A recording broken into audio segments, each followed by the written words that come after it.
গতকাল সেনাপ্রধানের বক্তব্যে আমরা কিন্তু সতর্কতা বাণী পাচ্ছি, অর্থাৎ উনি আমাদের সতর্কতা দিচ্ছে। কি সতর্কতা দিচ্ছে?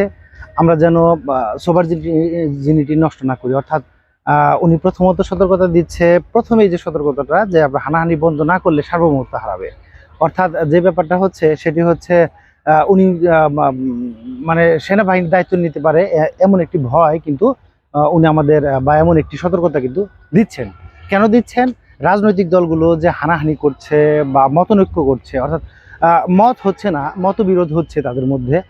যেমন সংস্কারের বিষয়ে দেখা যাচ্ছে যে যতটা একমত থাকার কথা বর্তমান সরকারের সাথে, রাজনৈতিক দলগুলো কিন্তু তাদের মধ্যে যে মানে মতনৈক্য না হয়ে মতবিরোধ করছে, সেটি মূলত সতর্কতা করছেন যে আপনারা একমত হয়ে বা ঐক্যবদ্ধ হয়ে বিভিন্ন কাজ সম্পন্ন করুন। এছাড়া আর কি বক্তব্য আমরা পাই সেখানে আরও কিছু বিষয় পাওয়া যায়। সেটি হচ্ছে এই যে বর্তমানে ছিনতাই রাহাজানি চলছে, আইন শৃঙ্খলা রক্ষাকারী বাহিনী সহ সেনাবাহিনীর যে কার্যক্রম, সেটিকে কিন্তু আমরা একটু ঢিলেঢালা দেখছি। ফলে কি হচ্ছে? ফলে নাগরিকের যে জীবনযাপন, সেটি কিন্তু ব্যাহত হচ্ছে। এটিকে যদি দীর্ঘস্থায়ী করতে চায়, বা অর্থাৎ এই হানাহানি মারামারি বা এই খুন রাহাজানিকে যদি আসলে থামানো না যায়, তাহলেও তিনি সে বিষয়ে সতর্কতা দিচ্ছে যে আমরা, অর্থাৎ সেনাবাহিনী তাদের প্রকৃত অ্যাকশনে যাবে। আমরা কিন্তু সেই আগের সেনাবাহিনীকে সেভাবে পাই না।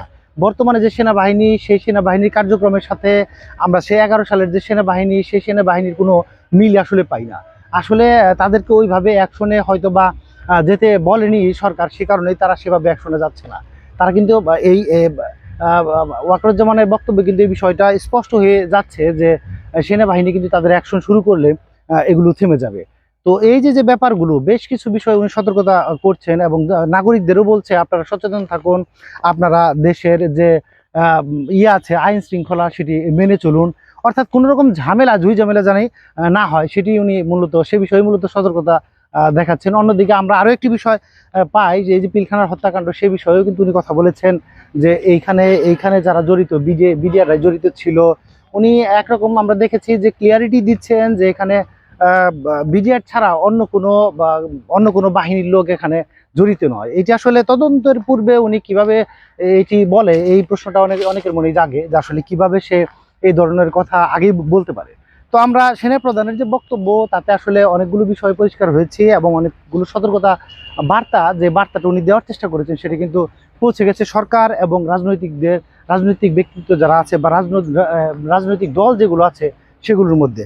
এখানে কিন্তু তিনি জামাত সহ বিএনপি বিভিন্ন দলকেই সতর্ক করেছেন, তাদের কার্যক্রম যেন শান্তি শৃঙ্খলা বজায় রেখে হয়, সেই বিষয়ে উনি চেষ্টা করেছেন সংঘবদ্ধ রাখতে বা সংঘবদ্ধ থাকতে কি করণীয়, সেই বিষয়ে তিনি বাতলিয়েছেন। তার এই যে সতর্কবার্তা, গতকালের বক্তব্যে বেশ একটি স্ট্রং সতর্কবার্তা বা স্ট্রং যে ওয়ার্নিং, বা আমরা বলতে পারি অ্যালার্ট, উনি কিন্তু সেটি দিয়েছে। তো আপনার বক্তব্য ভিন্ন হলে ভিডিও কমেন্ট সেকশনে কমেন্ট করুন।